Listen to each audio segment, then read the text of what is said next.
Hey internet friends, welcome back. Today my video will be about Lilly and Jack Sullivan and the boot prints. I have dispatch audio regarding the boot prints as well as the RCMP and Mr. Daniel Martell himself talking about the boot prints found on the driveway and at the pipeline trail.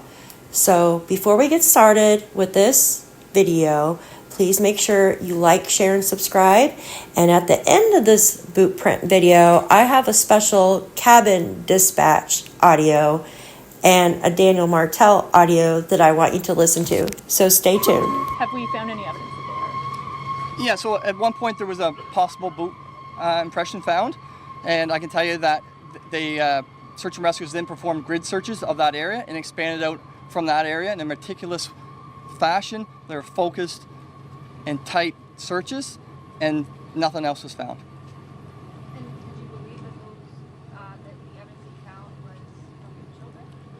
It appeared it was a possible boot print of a smaller boot print. So when we have a possibility like that, that's when we exhaust that area as well. So make sure that that wasn't a clue that we were missing.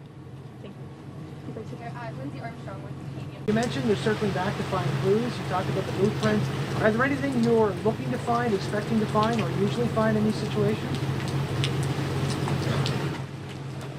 We're looking for any type of clue, any information to help us out, and then we'll take that information and work forward from that. Second follow-up, is the boot print still involved in the search process, or was that deemed to be not relevant? I can't say they're not relevant, but it was the search was exhausted in that area, and we were not able to find any more clues or evidence of that area. Okay. So. Thank you very much. Sorry, can you clarify? You just said to the previous question that the ground. Now that you heard the RCMP speak about the boot prints, now I have a clip of Daniel Martell going over the prints found, and after that is the searcher talking about the boot prints. Stay tuned. Had her backpack with white, and it was white with strawberries on it. I imagine now if they're in the woods that it'd be probably brown, but I don't see them carrying their backpack. I don't see them keeping a pull-up on for that long after it got soaked from the very first day. We only found the 2 boot tracks outside of the house. Whereabouts? Right beside the house, probably 10 feet away from the backyard. In the backyard, okay. Nothing to the house. The only 2 prints are right beside the house facing the road, and then that's it.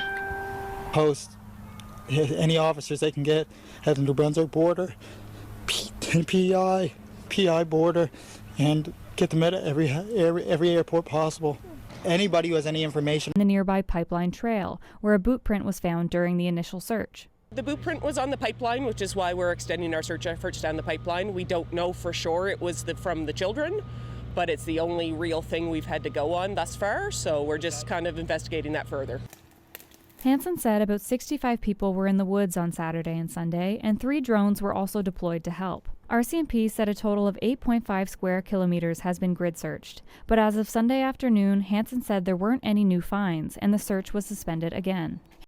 So in our next clip, I'm going to be letting you listen to, it's the dispatch audio from when the searchers and the RCMP were on the pipeline trail and they found the boot prints. Now, the clip that I am using is from a channel called Plunder. I want to say thank you for letting me use this clip, as I do have the dispatch audio, but searching for all these clips takes a while, so I appreciate her work.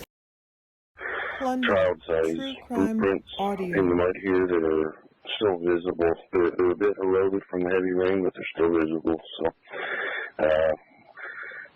not sure if you'd like us to continue on up the trail or what you'd like to do. Over. Hang on, I'll let you talk. Let Greg tell you what he wants.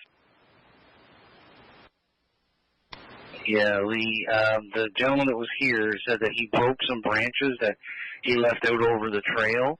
So if you see those, that'd be great. But if you can send us coordinates or record coordinates of the footprints, if you're feeling up to it, I definitely recommend seeing if you can find anywhere track tracks where it goes off, and you guys want to keep walking it until you don't find tracks anymore.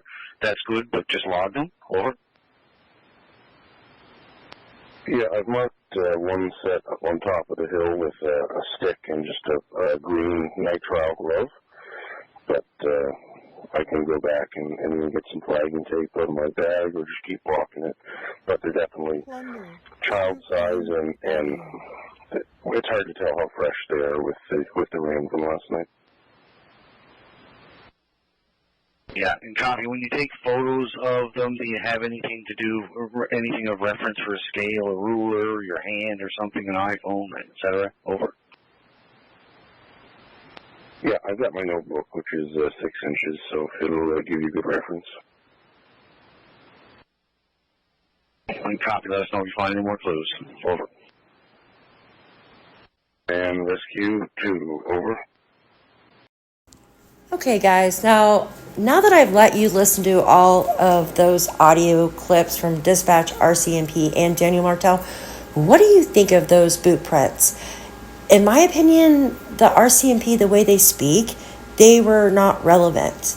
It doesn't seem that they meant anything to the case, as they said that they exhausted their search. So I want to hear your comments below. Okay, now let's listen to these short clips of the cabin. Stay tuned. Cabins up in the woods, which only took me like 30 seconds. I came right back down. She was on the phone with the RCMP. Copy, thank you. We're just clearing a cabin, one house to the right of the property when you're looking at it. I'm not sure the actual direction. Members are just clearing it now. Door was open, closed, but unlocked. Just clearing it. Copy. Is anybody on scene able to send me a text with photos? Now that we've listened to all the dispatch from the boot prints to the cabins, what do you think? Now, as I look here on Google Maps, and I've also had access to drone footage from the area, it is hard to tell if there are any cabins over there close to the home on Gairloch Road, as there's so much foliage from the trees, and we can tell that it's thick just from looking at it right here on this video. Now, what do you think? Do you think Daniel was speaking about the kids' forts, or do you think he was talking about cabins, allegedly? I mean, we have dispatch of the police saying it was cabins. I don't know. Let me know what you think. Like, share, and subscribe. Thanks for watching, guys.